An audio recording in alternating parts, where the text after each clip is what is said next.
Oh, hey, how's it going? In this video, you're the frog. Over the last several years, I have been reading the works of very smart and credible people, and they've been saying something in the background, and I think they're right. I think we've let something go too far, and so today I would like to start what I'm calling the Smarter Everyday Privacy Series. In this first video, I would like to explore your current privacy situation and how we got here. And then, at the end of this video, I have a proposal for a way to push back against the current situation in a very real way. I know that you're smart, so that puts the onus on me to try to compel you to agree with me. So that's my job here in this video. I'm going to try to make a compelling enough case to convince you that privacy is worth fighting for, and the way I want to do that is by talking about frogs. There's an old expression about boiling a frog, and it goes something like this. If you have a pot of boiling water and you drop a frog into that pot, it'll realize it's hot and it'll jump out. However, if you were to place a frog in room temperature water and then slowly crank up the heat hotter and hotter and hotter, the frog doesn't realize what's going on and eventually it'll croak. It's true that the scientific merit of this experiment is in question. However, the object lesson is very, very important. When you're living in one specific moment in time, you can only see the things around you from your specific spot on the timeline. This is especially true when it comes to privacy. I started looking into history and I realized that as our ability to record and retain information increases, our natural desire to collect information on other people and keep that information has also increased. We're just naturally nosy people. Another thing I realized is as the distance between people has changed and we're able to communicate over longer and longer distances, our ability to intercept that communication and get information on other people, that's also increased. During my research, I purchased this beautiful physical copy of The New Yorker from 1938. There's a neat article in it about wiretapping written by a guy named Meyer Berger. It describes the history of how wiretapping started when telephone workers joined the police department and details the methods used by both private and government wiretappers. It explains how telephone companies initially assisted in the wiretapping and then they got put in an uncomfortable position and they quit helping. It also explains how wiretappers would sometimes amuse themselves by listening into private conversations that had nothing to do with their investigations. So in the 1930s, people kind of viewed wiretapping as like this thing that had to happen in order to catch criminals. However, it got so out of control that there was a public outcry, and by the 1950s, you had all kinds of legal scholars and politicians debating this publicly. In my judgment, it's difficult for me to escape the fact that when government officials engage in wiretapping, they are engaging in a form of criminal conduct, and I don't think that we should impose it upon the American people, because it is a serious violation, in my judgment, of the precious right of privacy, the right to keep the American home the free man's castle. Transition to within our lifetimes. In the 70s, the digital revolution is underway. Transistors and digital recording media allow for more sophisticated surveillance and broader data collection and analysis. Surveillance steadily increases until that one Tuesday in September 2001. That a plane has crashed into one of the towers of the World Trade Center. When America was attacked, everything changed. Suddenly people all over the country, myself included, we were motivated to do whatever it takes to fight terrorism. And we did. In that moment, through the signing of the Patriot Act, we threw out a lot of mechanisms which prevented the use of unchecked surveillance power. If you weren't an adult at this time, it's very difficult to describe what that felt like. We just wanted to catch the bad guys, and a lot of our decisions and thinking was driven by emotions. There was another thing that happened at this point in time, though. In the early 20-aughts, I'll call it. There were these big internet companies and this new thing called social media. And these companies started developing services that you could use, and the only thing they asked for in exchange is for you to put your data into the company. It was interesting. It was like the first time the internet became a self-propelled business. The engine that made this whole technology happen was user data. All we had to do was put our data in the system. That didn't matter to us. We weren't trying to hide anything. We could put it in the system, and all of a sudden we had access to all these new, really interesting capabilities, and it was fun. So this is where we found ourselves. We had this perfect storm of legislation passed to increase digital surveillance, and every big tech company everywhere trying to make money off of users' data. Fast forward 10 to 15 years later, and you get this.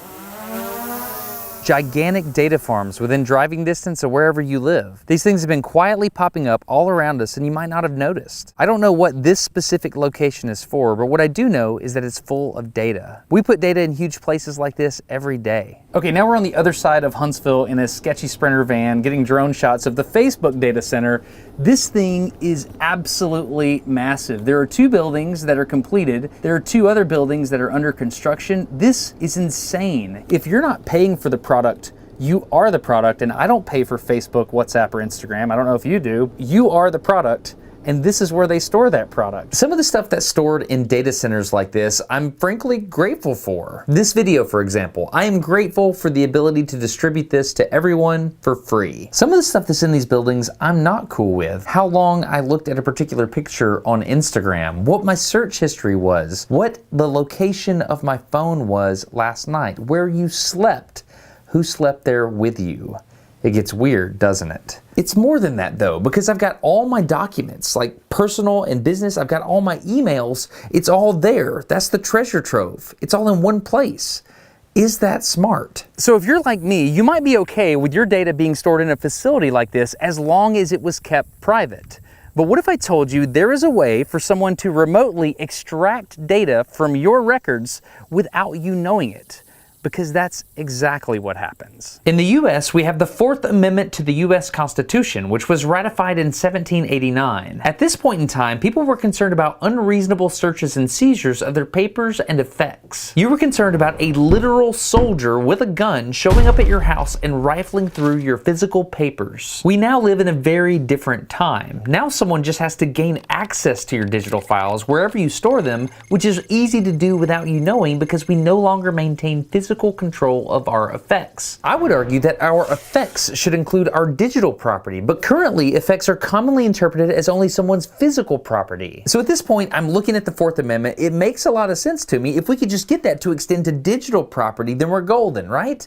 Well, no, it's complicated. Who has access to your digital email is a function of where you physically store the digital files. An email server in your basement is one of the only things that's protected under the 4th Amendment. That doesn't really sound like a big deal unless you understand how this process works. If you wanted to share a private digital document with a friend in a different location, how would you do it? We like to imagine the file going directly to them, but it doesn't. It goes through a service provider and often to a big tech company data server like these buildings. Not only could they see what the document is, they could keep it there forever. So the question is simple. Do you trust these big tech companies and service providers to keep your data secret?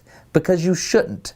Because they're not allowed to. Let's say big tech company sells you in a cloud service to back up your data, photos, documents, maybe some biometric stuff from your smartwatch, whatever. It's got 2-factor authentication and it feels super safe, but let's not pretend like you read the terms of service. Who does anyway, right? Along with the intentional data, without realizing it, you end up putting in unintentional metadata. GPS history, phone and message logs, contacts, internet session times. No one piece of this data would be very useful, but when aggregated, this metadata creates a complete map of who you are, the who, what, when, and where of your life. Even though you're trusting big tech cloud to guard your stuff, at this moment, the government can and does subpoena people's data, and then the government can issue a gag order so that these providers aren't allowed to tell you that your data was requested. This is generally done in the name of national security, but how do you know, since there's no outside accountability? Even the fact that your data has been requested is kept secret. So how can we have a review to know that what's being done is right? Some companies literally have a dollar amount they charge the government to give away customer data. That tells me that this happens way more than most people realize. By the way, even though that big data center that we were just flying over was owned by a tech company, the land it's sitting on is owned by the United States government. I don't know what that means. I was just surprised by that. Look at this. The president of Microsoft is complaining in the Washington Post about having to execute these secret data requests. I can see how these tech companies are in a pretty crummy situation. And by the way, these secret requests are happening under both Democratic and Republican administrations. Power corrupts people, and the ability to intercept data and communication between different people is incredible power. If this capability exists, someone in the political hierarchy is going to choose to use this power, and they're going to frame its use as good in an attempt to stay in power. As I'm talking about all this stuff, you might be thinking, well, I have nothing to hide. What does all this matter?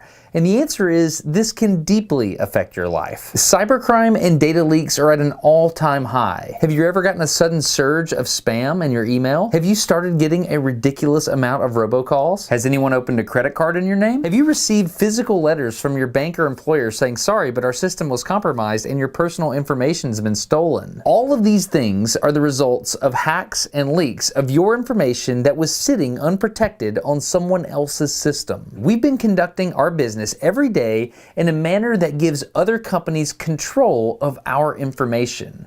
We've relinquished control. If you were to pull a 1980s version of us forward till now, we would be able to quickly identify how bad it is for us to let others control so much of our personal information. But because it happened slowly, we weren't able to detect the massive changes that were happening all around us. We are boiling the frog, and we're the frog.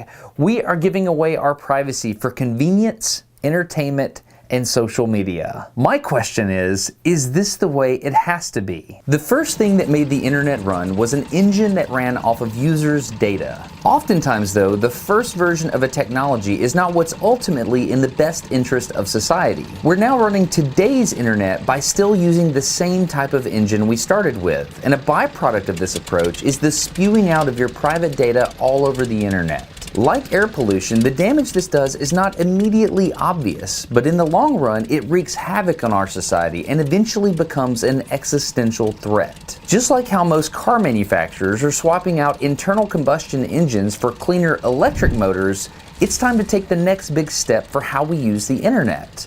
We need a new technology that's clean, that doesn't spew out your private information and pollute the environment. We need an engine built for privacy. All right, this is the first video in the Smarter Everyday Privacy series. There's a lot to cover here, so please consider checking out the links below. Thank you so much. I'm Destin, you're getting smarter every day. Have a good one. Bye.